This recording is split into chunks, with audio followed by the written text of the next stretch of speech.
आणखी एक महत्त्वाची बातमी, राज्याच्या कॅबिनेटमध्ये टोकाचा संघर्ष सुरू असल्याचं संजय राऊतांनी म्हटलंय। आरक्षणाच्या मुद्द्यावर कॅबिनेटमध्ये गँगवॉर होईल, मंत्र्यांचे खून पडले तरी आश्चर्य वाटणार नाही असंही राऊतांनी म्हटलंय। तर संजय राऊतांच्या बोलण्याला काहीही अर्थ नसल्याचं उदय सामंतांनी प्रत्युत्तर दिलंय। मंत्र्यांचे खून पडले तरी मला आश्चर्य वाटणार नाही। गँगवॉर होईल कॅबिनेटमध्ये एक दिवस या विषयावर मी वारंवार सांगतोय आणि मी असं सांगितल्याबद्दल मला माओवादी ठरवता येते। मी सत्य सांगतो, ज्या प्रकारचा संघर्ष कॅबिनेटमध्ये चाललेला, मग भुजबळ जी असतील, मग इतर समाजाचे लोक असतील, ज्या प्रकारचं सरकारमध्ये जो संघर्ष टोकाचा, स्वतः भुजबळ म्हणतात अराजक होईल, महाराष्ट्रात अराजक निर्माण होईल असं सांगणं हा सुद्धा माओवादच आहे, नाही का? मग जनसुरक्षा कायद्याखाली तुम्ही भुजबळांवरती कारवाई करणार असता? त्याच्यामध्ये काही तथ्य नाही, कोण बोलतात।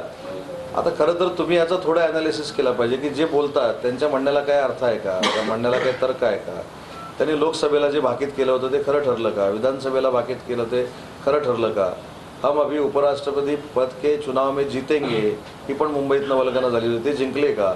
उलट 34 मतं फुटली, ती कोणाची फुटली ही प्रेस कॉन्फरन्स घेऊन आधी घेऊन सांगा। आणि ती सगळ्यात जास्त मतं जी फुटलेली आहेत ती महाराष्ट्रातली फुटलेली आहेत, त्याच्यामुळे त्याच्यावर बोला आणि त्याच्यावर लक्ष कोणाचं केंद्रित होऊ नये म्हणून अशा काही गोष्टी काढल्या जातात।